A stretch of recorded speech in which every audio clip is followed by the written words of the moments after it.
Hello and welcome to I24 News World Cup show covering all the events from Brazil, and everything is now set for the big final. In just a few hours at the Maracanã, Germany and Argentina will play for the biggest prize in world football. We have three guests tonight in our studio. Uriel Dascal, our football analyst, Dr. Eyal Gertman from the Hebrew University, expert on German matters, and Dani Molcho, our Argentine football expert. Hello, gentlemen. Hello. Hello. Will Germany impose its attacking style? Is Argentina able to stop them? And is it time for Leo Messi to shine? We'll try to answer these questions and more. Let's get started. Argentina versus Germany. This is one of the biggest rivalries in world football. So many times have these two footballing nations met in World Cup history. In the past two tournaments, this was the quarterfinal. The Germans winning both. In 2010, it was a 4-0 thrashing. 4 years earlier in Germany, the host won in penalties after a 1-0 draw in extra time. Germany and Argentina also met in two consecutive finals. In 1990, an Andreas Brehme penalty won the trophy for the Germans. 4 years earlier, a Jorge Burruchaga goal broke the tie and sent the World Cup to Argentina. 20 years before that in England, the match between these two ended in a goalless draw. And there is even one more match that we didn't have room for in our screen. Germany beat Argentina 3-1 in the group stage back in 1958. Dani, I remember back in the early 90s after Argentina lost the final to Germany, there was a giant hatred in Argentina towards Germany. Is that the case now? No, it's not the same right now. You know, it's completely different reality today. It's more easier. It's not like against the Brazilians, but you know, it's again also always it's Argentina against Europe. That was the thing. And today it's the same thing, but it's not the same way as the 90s or the 80s. Yeah, 90s and 80s. I remember a big hatred. And Germany beat Argentina in the two previous tournaments. Are they looking down at Argentina saying, well, they're good, but we should win, especially since what we've seen in this World Cup? That's exactly what they said. They concentrate him and themselves about the game. Yogi Lev said he has no fear from Argentina. Let's win the cup. And so, judging by what the German public feels today, especially after that crazy semi-final, are they confident ahead of the game? Of course, euphoria in German. I can translate the word to English, but it was amazing. It was shock. The first 30 minutes, I guess we all were in shock and saw the German. They couldn't believe it could come so easy, but now there are some voices who say that it can happen with Argentina again. Euphoria in Argentina also? Yeah. So both teams feel they're confident ahead of the... They are confident, you know, it's an underdog today, Argentina, in the final game. But we don't fear Germany, you know. Worth to mention that Franz Beckenbauer just tweeted that there has never been such clear favorites in the World Cup before. And I think the Germans know that and the Argentines know that. Obviously, that's going to be the game. Obviously, very interesting to see. Now, ahead of the tournament, Germany was seen as just one of the favorites to win the trophy. But after that huge semi-final against Brazil, they're now seen as the clear front-runners ahead of the final. Even before that game, they were quite impressive coming through a tough group stage. And even on their slower games, it seemed their victory was never in doubt. Rav Savir takes a look at the road of the Nationalmannschaft all the way to the final. The German team has proved itself this World Cup from the first game. Thrown into a group with Portugal, the United States and Ghana, Germany outshined the rest. Versus Cristiano Ronaldo and the Portuguese squad, the Germans seemed unstoppable, winning 4-0. Against Ghana, they calmed down slightly, drawing with the African nation. And in their final group match, Germany did just enough to ensure the top spot in Group G, beating the US 1-0 in the rain and promising their fans more games. It was a really good match. It was very wet and we all sweated a lot because the US boys kept the game open for a long time. But Germany scored a decisive goal and it was good for us. Next up was Algeria, which proved to be a bit more difficult for the European giants. It took extra time to beat the African team 2-1. They didn't look like the same German team that showed up for group play. The game was really hard work. The first half was very bad for the German team. The second half was very good, faster, but I really have to say we should praise the Algerians. They were very good at the back, defended with discipline, and the Germans had a really hard time, and we were lucky to get the win. The quarterfinals is an all-European match between Germany and France, a fairly quiet game between two teams who scored plenty of goals in earlier matches. Deutschland survived, winning 1-0 because they were mentally and physically tougher than their opponent. But the most shocking match of them all was the recent semi-final against Brazil. The Germans looked unstoppable. Thomas Müller started the scoring in the 11th minute. But in the 24th minute, the party really started. Within 3 short minutes, Germany scored 3 times, embarrassing Brazil and shocking fans. Super. The match was wonderful. The 5th goal looked best. I was celebrating with a friend and we just cheered for Germany. That was legendary, unprecedented in any World Cup. Just great, wonderful. What a great World Cup. I hope we win. Final, here we come. It's no surprise the Germans have made it this far. Unlike many teams, they have not relied on one superstar to carry them. And it shows in their performances and their record 8th final appearance. Uriel, we all speak lately of the 7-1 thrashing of Brazil, the mighty German offense, but they're very, very good on defense. We saw that in their weaker games against Algeria, against France. They're impossible to score against.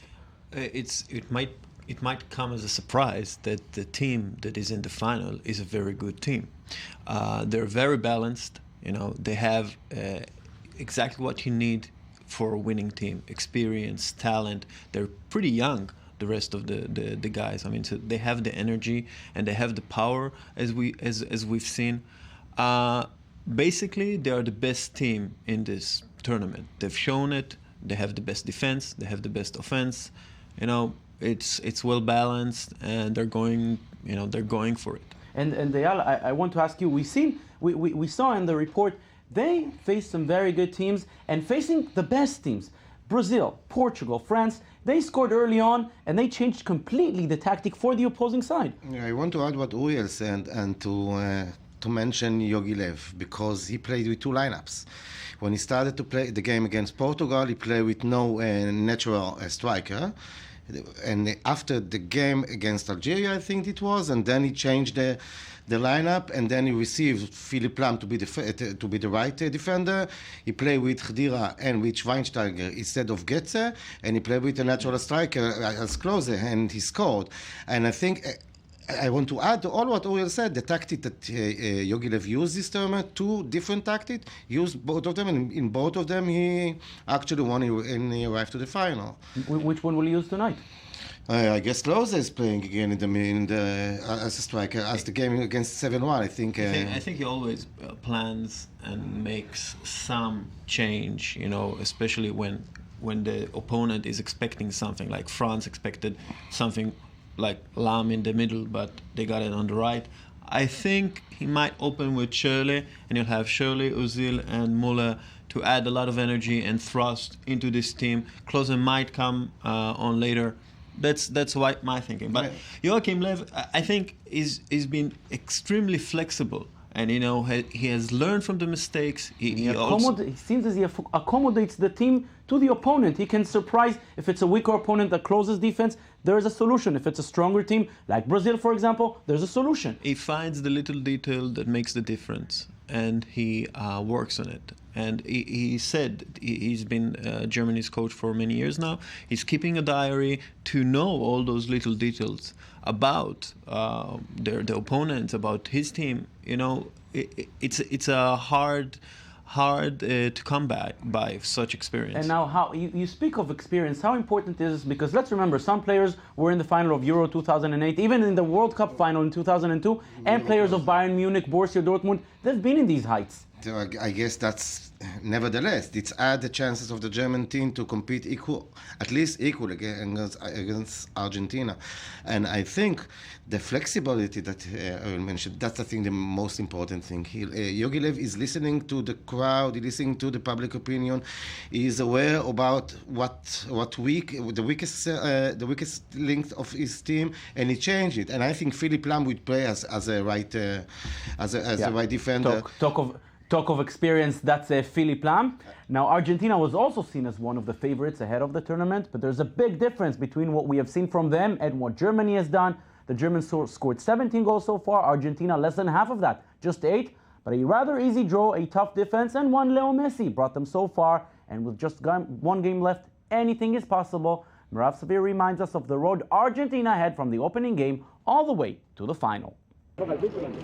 Argentina is the survival team of the World Cup, and somehow they've managed to get to the final. Placed in a group with inferior Bosnia, Iran, and Nigeria, it seemed an easy path to the last 16. In the first game versus Bosnia, the Argentines barely beat the first-timers. A third-minute own goal for Bosnia was the difference maker. At the time, fans thought the narrow victory was a good thing for the team. We had little intensity, one lucky goal. We need to grow a lot because the team will not go very far like this. Iran was also a battle for Argentina. The game was scoreless until the 90th minute when Leo Messi, who the team has been relying on, came through again, saving the squad. And against Nigeria, the Argentinians gave up the most goals in their World Cup games. But 2 goals from Messi and 1 from Rojo once again saved them, sending them to the last 16 as the top squad from their group. But the game was a close one. Once again, it was their star who had to take over. With due respect to Messi, maybe without him, Nigeria would have beaten Argentina. But it was a very good game. I'm sure FIFA itself would be happy seeing this game. And our joy is that we have moved to the next round. Yes. Watch out for Nigeria. And things haven't looked up since then. They have yet to shine like people hoped they would. In the 3 games since group play, the Argentinians played 330 minutes and scored only 2 goals, but have yet to concede any. It took extra time and penalties for them to overcome the Netherlands, who this time were surprisingly in less of an attacking mode than usual. But the squad fought to get where they are today, and know there is hope against the Germans. I believe that we are at the final for a reason. It's not by chance. I believe that we have been doing a great World Cup, and the final match is the final match. We will do our best to win it.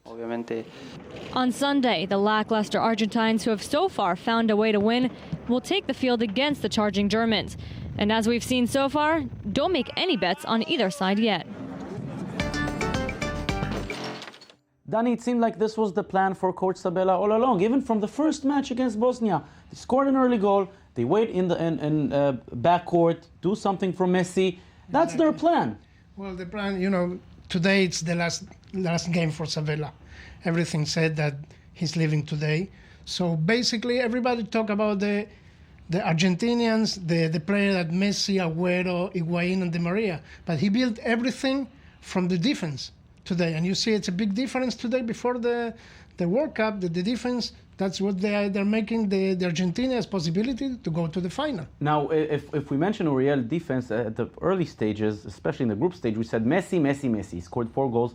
Now the player everyone is talking about is Mascherano. Well, he embodies the Argentinian spirit of guerra, of fighting, and he's done it extremely well. He's the real captain of this team. He's the leader. He's the leader.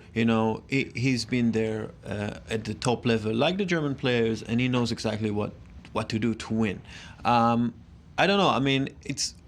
Germany are going to be basically the first real challenge Argentina are going to face in this World Cup. The Netherlands really didn't. The Dutch are going to be angry with you.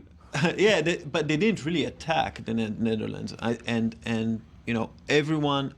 Each team, protected. They tried to protect themselves. They defended against Messi. Nobody really went towards the win against them. And I think.